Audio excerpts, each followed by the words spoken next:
Isagi is now the sole striker of his team.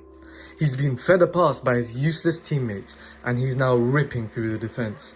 As he looks at the scoreboard from the corner of his eye, he realizes he just needs one more goal to win the Nationals. Kira is pacing through the field like a bull behind him. One Ronaldo chop, another step over. And it's not long till he's face to face with the goalkeeper. He fears nothing as he glares into the keeper's eyes with the sweat dripping down his forehead. The keeper is dazzled by the grace of Isagi as he exhibits his flair, and as the keeper rushes forward with a sudden rainbow flick, he leaps over the keeper and blasts it into the goal. 2-1. Once again, he had carried his team all the way to the final and now won the Nationals. Looking around, he walks through the pitch like a battlefield of fallen soldiers and smiles when he catches Kira in his sights. He's destroyed his dreams once again. Lifting the trophy as his team cheers, inside of his heart, he feels sort of empty. This isn't the feeling of winning. It was too easy. He had beaten Kira, but even Kira wasn't on his level. So what else was there to do? He had just won the Nationals, and he was sure sooner or later down the line he would be scouted for a big team and maybe go on to play for Japan. But it was also linear. It was also simple. Something pulled on his heart that night. He wanted to win more. He wanted to defeat everyone in his way. He wanted to win the World Cup. And that's when it happened. From out of nowhere, he receives a letter. Project Blue Lock? What's this about? Isagi asks as he stares at the letter. This was important. He had received it from the Japanese Football Association, so he had no choice but to go. The next day arrived slowly since he spent all night thinking of this letter. But outside some gates, he is met by a familiar but distasteful face. He remembered from their fateful fight yesterday. Kira glared at him with eyes of hatred. "You're here too, huh?" Kira asks. "Project Blue Lock, Do you know anything about it?" "No," Kira replies. There was an awkward silence between them for a moment. "Good game," Kira said. As he reached out his hand to Isagi, "You're a good player," and they shake hands. "Of course I am," Isagi replied, slightly aggravating Kira. "Let's go in then," Kira suggested. Suddenly, when they open the door, they are met with the dark auras of hundreds staring at them in silence. Kira notices most of these players as he points them all out to Isagi, who pays no attention. "I understand, Kira. This place is a gathering of strikers from different schools. But why?" But Isagi could also notice something peculiar. All these stares weren't directed at the both of them, but they were all directed at him. Everyone in the hall was glaring at Isagi with arrogance and pride burning in their pupils. He couldn't help but smile. "Is this some tryout? To see who's the best player in Japan?" Isagi says out loud, aiming his words to the whole room. He thought he had been scouted for a team already and was on a tryout with all these other players. But someone else walked into the room with an echo of clicks of his heels. "No, it's a tryout to get the best player in the world." A high-pitched and sketchy voice replies to him. "Congratulations, you unpolished gems. I am Jinpachi Ego, and I have selected all 300 of you to have the opportunity to become the greatest striker in the world." Ego explains the concept to all of them with his arms outstretched and a glint in his eye. Isagi's heart is pumping, his ego is roaring, and his emotions are skyrocketing.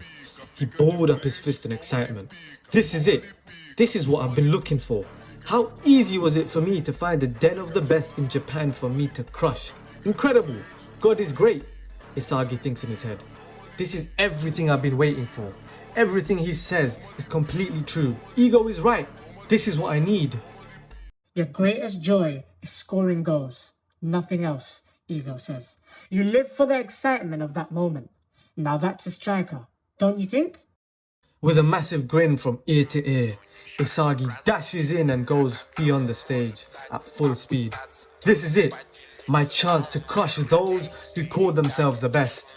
But just as he's running, he notices an aura in the corner of his eye emanating with ego. He doesn't know who it is, but something inside of him tells Isagi that whoever this guy is that he's insanely good. And on that thought, he smiled even more. "So this is Blue Lock, eh?" Isagi says as he looks at the facility. His heart is hammering. He wants to smile with excitement, but you also can't help but look in wonder. Hundreds of them exit the bus, but when Isagi is given a badge by a woman that handed him his uniform already, he looks at the number. 300. Z. He wondered what they meant. He followed what the woman said and went to his dedicated room. Room Z.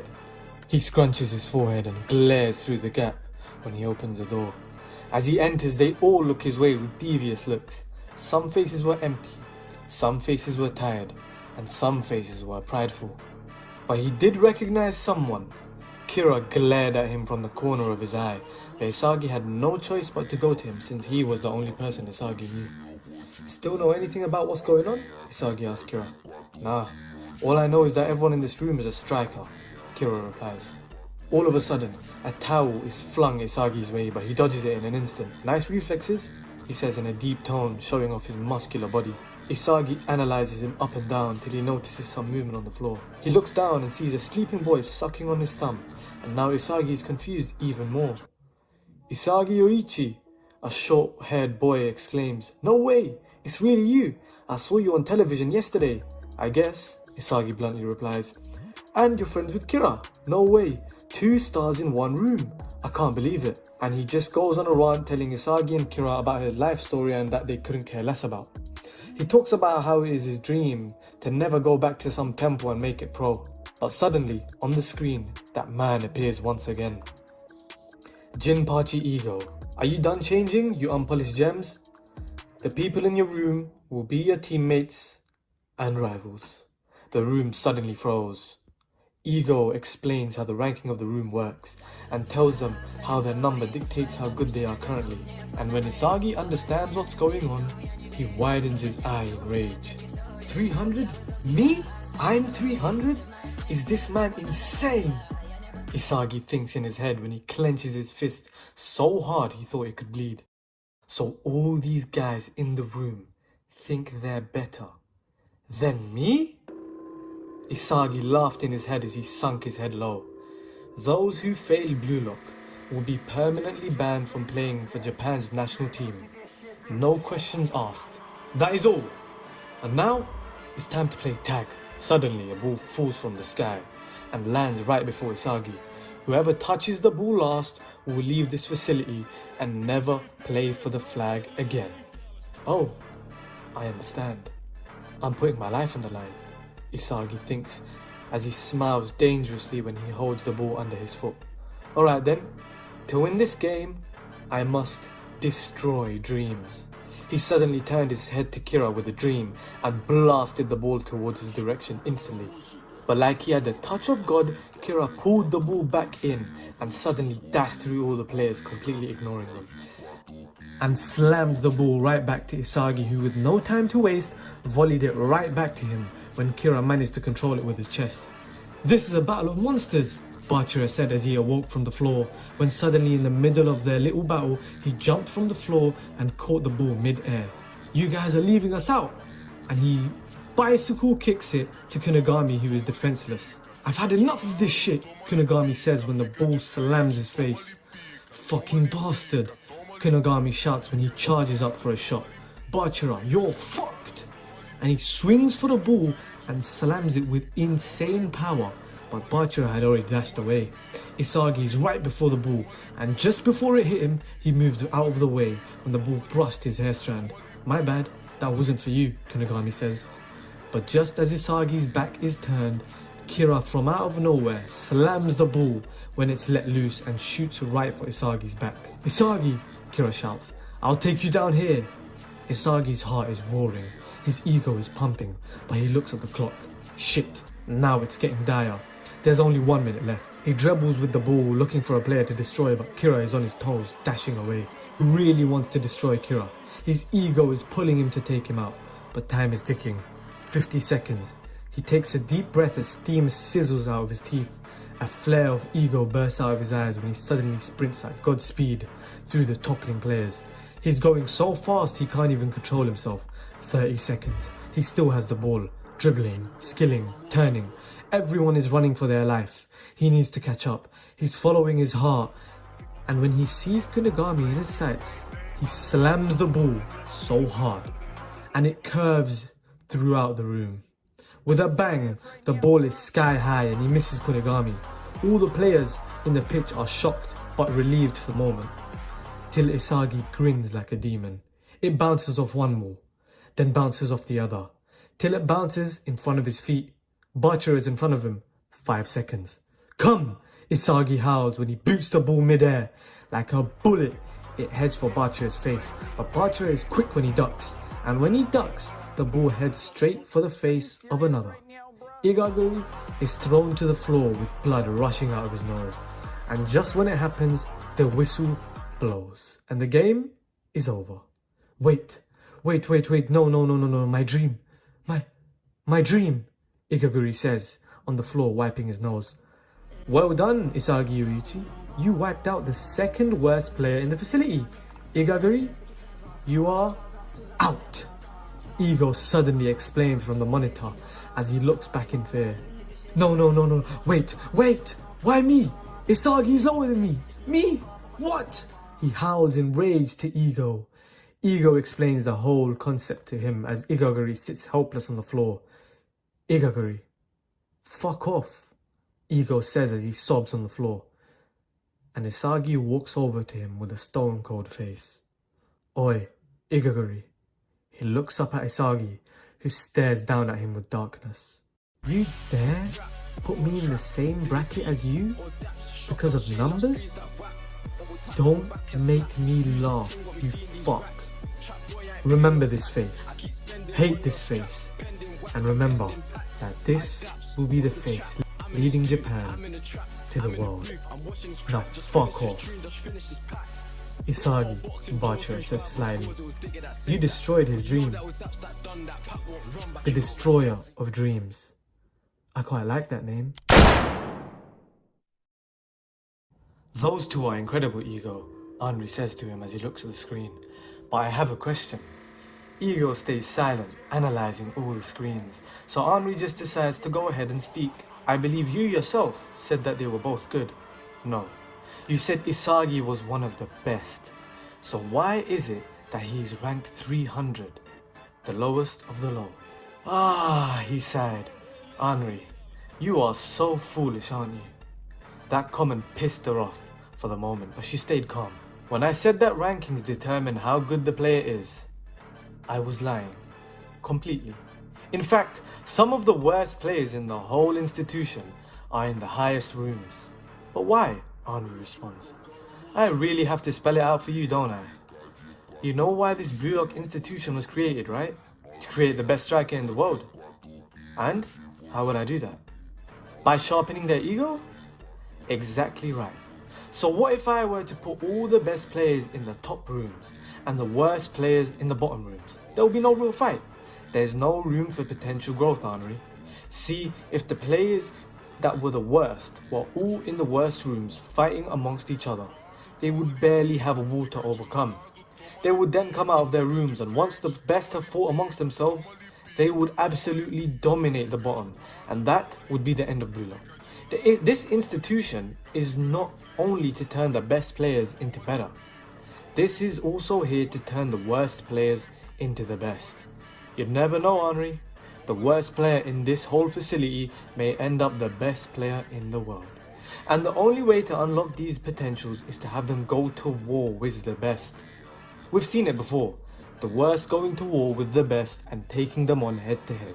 I assure you, Henri, there are people in this facility who even I have said to be the worst, but when there's a spark, they will become absolute monsters. Henri gulped as she began to realize more of the plot.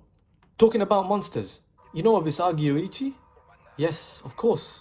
You told me to pick him immediately. A flare burst out of Ego's eyes when he grinned from ear to ear. That boy. There was a short silence. There is also one other reason for this facility, Henri gulped. That is to destroy Isagi Yuichi's ego. Back in the facility, they were all training, going through some exercises with the expensive equipment. He stood tall at 6 foot and mostly stayed quiet throughout the session. Raichu was next to him, screaming his head off as he threw insults at Isagi, but Isagi stayed quiet, analysing the room and his potential opponents. He already took it seriously. Everyone in the room were his rivals, and deep down, they were all plotting against each other. he was ready. Next to Kuon, they both took huge jumps into the air, but Kuon overpowered him completely. He can jump high, Isagi thought. And lunch came around and they were given the lowest of the low meals. But they all put up with it, till it was lights off and everyone was supposed to head to bed. But something bugged Isagi, stopping him from sleeping. Something itched away inside of him. He remembered his rank and how low it was. So everyone in this whole facility is supposedly better than me according to that idiot's rankings. No, that's bullshit. He jumped out of bed and left the room. Were they all hiding their true abilities? No. What if the rankings are all a lie? As he's walking through the endless corridors, a ball suddenly hits his back when he turns slowly to see who it is. Yo, Isagi, Bachira says with a smile. Wanna play? One-on-one, of course, he says. Isagi is hesitant for a moment, not because he's scared, no, but because it may be a waste of time. But then he thought again. If I play this guy a one-on-one, then maybe I could learn how good this kid is, to see if he's really hiding his abilities or if it's all bullshit, him and his rankings. So he agrees and they are now in the indoor training facility getting ready to play. Bachira, I want to ask you something. I wanted to take you out, Bachira. Do you not hate me for that? Can I ask you why you wanted to take me out first? He asked back. Because you're the second best player in the room. I wanted to play with Kira a little longer, anyway. Isagi, Bachira says calmly. Can I ask you to not underestimate me? Alright, listen, if you're new to this channel, if you want more chapters of this released, get me to 10k. Show me you're interested and I'll do more. If you're new to this channel and you're watching this video for the first time, this is a compilation of the 3 chapters of the What If series. So this is 3 chapters put together. This is not one whole video. As you can see, there's chapter 1, chapter 2, chapter 3. The video you're watching right now is a compilation of all 3. Now listen, if you get me to 10k, I'll know that there's support for this series. I know, because obviously the view count low-key is going a bit down, you know. I gotta bring in new fans again. That's why I made this compilation of the video. Gotta get more people watching and excited for chapter 4, because chapter 4 is the beginning of the first selection. Now, if you guys, obviously, if there isn't enough engagement, is there any point of me doing the What If series? Not much. I'll do it for a little bit longer, but then I'll lose motivation, and we just get long, and you know, people lose interest in the What If series. There's no point. So this is why I made the compilation video of all of them put together. And also, if you get me to 10k, my G's, I will fucking show you my face. Yes, it's been about 2 months, and I'm gonna be on 10k. Get me to 10k, brothers. I will show you my face. I'm gonna get a trim. I'm gonna get a haircut this week Sunday. And then if we can hit 10k before that, geez, I will show you my face. I will fucking finally show it. And I don't need to hide behind no mask, no nothing. So get me to 10k, show me the engagement, show me that you love the series. I'll continue this What If series. Because if I ain't getting no love, I'm not fucking unbothered. Because, let me be real. The production behind these videos is so long. I have to, because obviously I'm writing the original plot. I am drawing the manga panels, and then I'm voiceovering it, editing it, and then making the thumbnail, and then putting it out for you guys. So that shit is fucking long. So show me the love, the support, and yeah. So yeah, get me to 10k. Love.